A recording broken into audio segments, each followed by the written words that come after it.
오늘의 고민 페어웨이 벙커샷. 푸른 잔디 위에서 이리오라 손짓하는 페어웨이 벙커. 어찌하여 나는 설계자의 의도에 순응하여 넓고 넓은 페어웨이를 두고 페어웨이 벙커에 빠지는가? 그리고 그곳에만 들어갔다고 하면 실수하고 좌절하는 이 내 모습을 나는 어쩌면 좋단 말인가? 네, 오늘의 고민은 바로 페어웨이 벙커샷입니다. 자, 페어웨이 벙커샷 하면 일반 아마추어 골퍼들은 참 들어오기 쉽지 않은 그런 네. 위치라고 할 수가 있겠죠. 보통 이제 페어웨이 벙커는 네. 말 그대로 해저드니까 해저드에서는 어쨌든 탈출하는 게 목표가 그렇죠. 돼야 되잖아요. 네. 근데 페어웨이 벙커는 우선 가야 될 길이 굉장히 멀기 때문에 네. 그린 사이드 벙커보다 어떻게 보면 더 심리적으로 많이 위축이 되는 게 아마추어 골프의 어떤 현실이 아닐까라는 생각이 드네요. 네, 티잉 그라운드에서 티샷을 할 때 굉장히 피하고 싶은 곳 중에 하나잖아요. 그렇습니다. 네.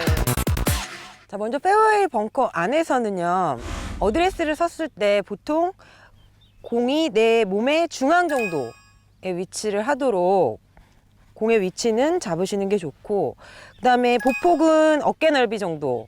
이때 저희가 그 그린 주변 벙커 안에서는 모래에 발을 굉장히 많이 파 묻는데요. 페어웨이 벙커에서는 너무 과도하게 발을 파 묻게 되면 위에 그 공이 놓여 있는 위치가 높아지고 내가 몸 자체가 너무 아래로 내려가기 때문에 뒷땅을 칠 수 있는 확률이 많아집니다. 그래서 너무 많이 발을 묻기보다는 몸의 움직임을 최소화하기 위해서 약간 지면에 다리를 고정할 수 있을 정도만 살짝 모래를 묻어주시고요. 그리고 모래에 내 발이 들어간 만큼 클럽을 짧게 잡아야 되겠죠.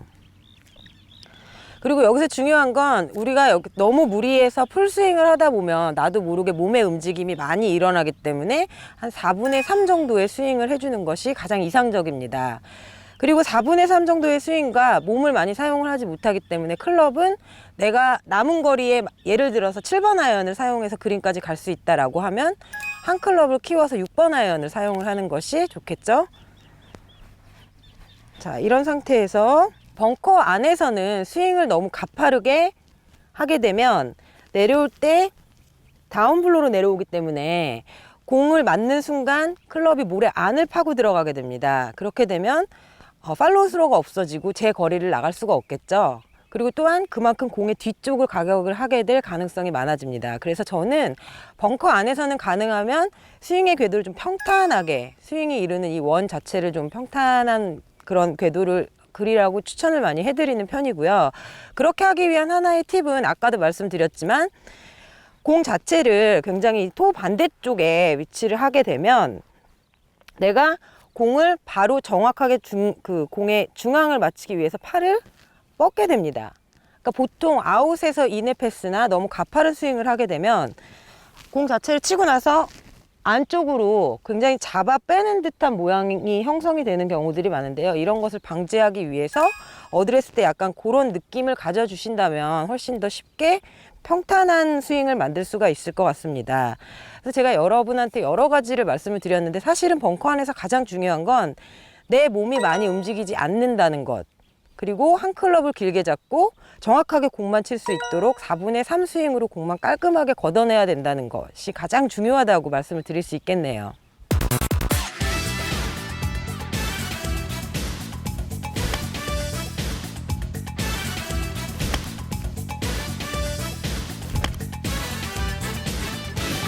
아, 나이스샷. 네. 아주 그냥 깨끗하게 공만 싹 걷어냈는데 역시 뭐 벙커샷 좋은 팁 감사드리고요. 뭐 말 그대로 벙커샷을 할 때 요령은 굉장히 많이 있습니다. 특히 저는 굉장히 마음에 와닿는 게 클럽의 토 쪽에 공을 두고 치는 것도 네. 양팔이 이렇게 당겨지지 않게 하니까 훨씬 더 탈출하기가 쉬울 것 같아요. 네, 저희 왜 드라이버를 연습을 할 때도 가끔 사용하는 그렇게들 방법이죠. 초보분들한테도 많이 네. 말씀을 드리죠. 클럽의 토에다가 그 공을 이렇게 셋업을 하면 네. 아무래도 팔이 이렇게 좀 펼쳐져서 맞으니까 비거리 증진에 조금 더 도움을 받기도 합니다. 네. 자, 제가 이번에는 그 페어웨이 벙커에서 몇 가지 좀 팁을 다시 또 드리자 그러면요. 지금 뭐 윤서원 프로 같은 경우는 어떤 기술적인 테크닉에 대한 얘기를 많이 했잖아요. 근데 저는 조금 그 심리적인 부분을 조금 이렇게 좀 말씀을 좀 드릴게요. 보통 벙커라고 하면 대부분 사람들이 아주 즐겁게 골프장에 왔다가 또 모래를 딱 보는 순간 어떻게 패닉 상태에 딱 오잖아요. 소위 말하는 그 트라우마가 걸려서 벙커샷 하면, 특히 페어웨이 벙커샷 하면 어렵다라는 생각을 많이 가지니까 전체적으로 스윙이 좀 이렇게 많이 위축이 됩니다. 위축이 되는 스윙을 한다는 얘기는 결국 클럽을 너무 이렇게 좀 강하게 잡는 걸로 바뀌게 되는데요. 뭐 윤소원 프로 얘기한 대로 스윙이 아웃인으로 가면은 당겨지니까 공에 정확하게 컨택트가 안 되는데 오히려 가볍게 인에서 아웃으로 가는 이런 형태의 스윙이 만들어지면 훨씬 더 공을 깨끗하게 공만 걷어내는 그런 샷이 만들어지기 좀 쉽겠죠. 페어웨이 벙커는 아무래도 해저드니까 이 지점에서 공을 탈출시키는 게 제일 첫 번째 목표가 되셔야 돼요. 그러니까 지금 이 상태에서 내가 이거를 멀리 보내야겠다, 핀 옆에 뭐 근접해야겠다는 생각보다는 오히려 생각 자체를 그냥 이 벙커, 해저드 안에서 있는 이 공을 어쨌든 요 바깥으로 빼내는 것을 첫 번째 목표로 삼으시는 거를 제가 먼저 권장해 드리고 싶고요. 물론 다 그렇게 생각을 하시겠지만요. 페어웨이 벙커에 공이 이렇게 딱 놓여져 있을 때 제일 먼저 확인을 하셔야 될 거는 공이 놓여져 있는 이 라이의 상태입니다. 공이 살짝 이렇게 박혀 있을 수도 있고요. 살짝 떠 있을 수도 있고 한데 이 공의 상태가 과연 어떤지를 확인을 하시고, 두 번째는 이 공을 딱 쳤을 때 공이 날아가는 비구의 선상에 과연 그 턱이라고 하는 그 립이 너무 높은지 낮은지에 따라서 클럽 선택을 반드시 달리 하셔야 됩니다.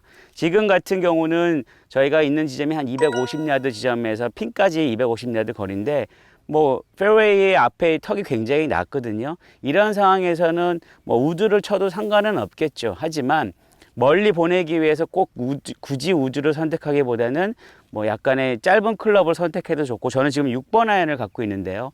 턱의 높이를 우선 확인하는 게 두 번째 조건이 되고, 세 번째는 뭐 이런 식으로 다리를 하체의 안정화를 위해서 하체를 약간 모래에다 이렇게 디딜 때 발로써 모래의 어떤 그 텍스처, 그 질을 느껴보는 거죠. 젖은 모래와 고운 모래의 차이는, 젖은 모래는 다리를 약간만 묻어도 모래의 입자들이 서로 다 붙어 있으니까 하체의 안정화가 되기가 조금 쉽습니다. 하지만 정말 고운 모래, 파우더 모래에서는 다리를 약간만 묻으면 아무래도 스윙이 커질 때 다리가 흔들려지기가 쉽거든요. 그럴 때는 조금 더 다리를 견고하게 묻는데, 다리가 깊어지면 깊어질수록 그 높낮이가 달라질 수 있으니까 항상 클럽을 짧게 쥐는 거를 잊지 마셔야 됩니다. 자, 요런 전체적인 공의 상태라든지 턱의 높이, 모래의 성질, 이런 것들을 잘 기억을 하시고, 기술적인 테크닉은 대부분 벙커샷을 하는 분들은 벙커샷은 참 어렵다라고 생각을 하니까 어드레스 자세가 굉장히 많이 숙여져 있어요. 이런 식으로 자세가 많이 숙여져서 턱이 굉장히 평상시 어드레스보다 많이 어드레스가 숙여져 있으면 백스윙 하는 순간에 몸이 일어나고 그걸 다시 보상하기 위해서 또 아래로 내려가면서 너무 가파르게 맞아지거든요. 페어웨이 벙커샷은 클럽 헤드가 굉장히 스무스하게 지나가는 굉장히 완만한 각을 이렇게 만들어야 되는데요. 턱이 낮아지면 그거를 보상하기 위해서 몸이 일어나고 다시 또 내려가는 상하의 움직임이 너무 많으면 뒷땅을 자꾸 치게 됩니다. 페어웨이 벙커에서는 아까도 제가 말씀드렸지만 탈출이 우선 첫 번째 목표가 되어야 되기 때문에 될 수 있으면 페어웨이 벙커를 할 때 자세를, 특히 턱의 위치를 가슴에서부터 좀 멀리 가져가는 느낌이 들어야 어깨 회전도 쉬워지고, 어떻게 보면 약간 탑핑 볼을 친다고 해도 과언은 아니에요. 뒷땅보다 100% 낫거든요. 그러니까 턱을 가슴에 이렇게 많이 붙이는 이런 자세보다는 턱의 위치를 가슴에서 멀게 해서 최소한 손가락을 이렇게 권총 모양을 만들었을 때 거의 수직에 가까운 요 형태가 만들어질 수 있을 정도로 턱의 위치를 높여라 라는 얘기가 제가 윤서원 프로가 지금까지 들었던 그런 레슨 팁 외에 제가 드리는 내용입니다. 그래서 턱의 위치를 살짝만 높인 상태에서 클럽을 공 뒤쪽에 두는 것보다는, 그러면 뒷땅을 칠 확률이 조금 높겠죠. 클럽을 공 뒤에 두기보다는 타핑을 쳐도 되는 상황이니까 클럽 헤드를 공의 가운데쯤 둔다고 생각하고, 이 아래쪽이 아니라 클럽 헤드가 공의 약 중간 정도를 치는 느낌으로 스윙한다 그러면 뒷땅을 치는 것보다는 타핑 치는 게 훨씬 나은 거니까 탈출할 확률이 훨씬 높아집니다. 턱의 위치를 높게 하고요. 그리고 스윙은 아까 윤소원 프로 말대로 4분의 3 스윙만으로 하겠습니다.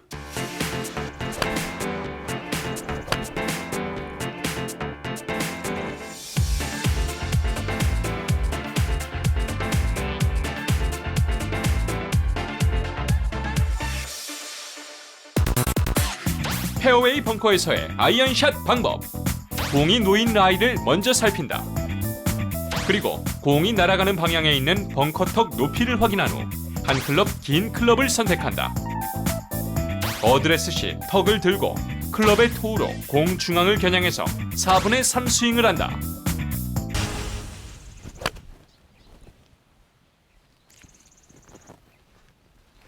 굿샷. 벙커에서 어쨌든 탈출을 했네요. 페어웨이 네, 벙커에서. 공만 너무 깔끔하게 잘 치셨는데요. 자, 아까 제가 네. 설명드린 것처럼 이렇게 턱이 낮은 상황에서는 네. 뭐 굳이 아이언이 아니라 비거리를 확보하시고 싶은 분들은 페어웨이 우드로 쳐도 되잖아요. 그렇죠. 그래서 지금 같은 경우는 턱이 굉장히 낮고 남은 거리가 길기 때문에 페어웨이 우드를 한번 시도를 해봐도 좋을 것 같아요. 한번 해보시겠어요? 네, 알겠습니다. 알겠습니다. 멋진 샷 보여주세요. 그 페어웨이 우드를 치실 때는 아무래도 아이언보다는 약간 공이 왼쪽에 위치해 있는 게 훨씬 여러분들이 플레이하는데 편리하실 것 같습니다. 그래서 저 같은 경우는 공이 한 개 정도 더 왼쪽으로 이동한다라고 생각을 하시고 공의 위치를 잡아주시면 될 것 같고요. 발은 너무 많이 아니고 몸이 많이 움직이지 않을 정도. 그리고 클럽은 조금 짧게 이렇게 내려줘 주세요.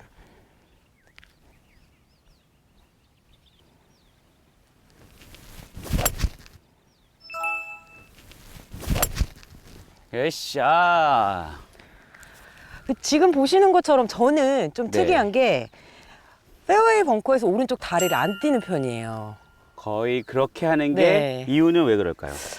제가 이게 임팩트를 하려고 오른쪽 다리가 떨어지면 몸의 움직임이 좀 생겨요. 네, 그렇죠. 그래서 저만의 어떤 하나의 노하우라고 할까요? 뭐 윤서원 프로도 그렇지만 실질적으로 많은 네. 프로들이나 상급자 골퍼들이 페어웨이 벙커에서 이렇게 체중 이동을 이렇게 하는 것보다는 네. 양다리가 이렇게 모래에 묻어 있는 경우가 많이 있죠. 아무래도 네. 과도한 하체 움직임은 오히려 공을 정확하게 치는데 어려움이 네. 생기니까 아마 그러는 것 같습니다. 그리고 마지막으로 제가 팁을 하나를 더 네. 드릴 수 있는 게 그 지형에 따라서 우리가 로프트의 각도가 약간 달라지잖아요. 그렇죠. 그래서 페어웨이 방칸데도 불구하고 굉장히 공을 좀 많이 띄워야 되는 경우들이 있어요. 그럴 때는 저는 오른쪽 다리를 조금 더 많이 묻어요. 아, 그러니까 전체적으로 네. 몸에 기울기를 만들어주는 거네요. 네네. 그런 방법을 이용을 하셔도 턱이 이렇게 높은 벙커에서는 조금 더 편리하게 나가실 수가 있을 것 같네요. 네, 뭐 저희가 여러 가지 페어웨이 벙커에 대한 팁을 좀 알려드렸었는데 네. 여튼 제일 중요한 거는 페어웨이 벙커에서부터 두려움을 우선 빨리 펼쳐버리는 게 제일 중요합니다. 네. 페어웨이 벙커에서의 우드샷 방법. 우드는 남은 거리가 길고 벙커턱이 낮을 때 선택한다. 공은 중앙에서 하나 정도 왼쪽에 놓고 완만한 4분의 3 스윙으로 공을 임팩트한다.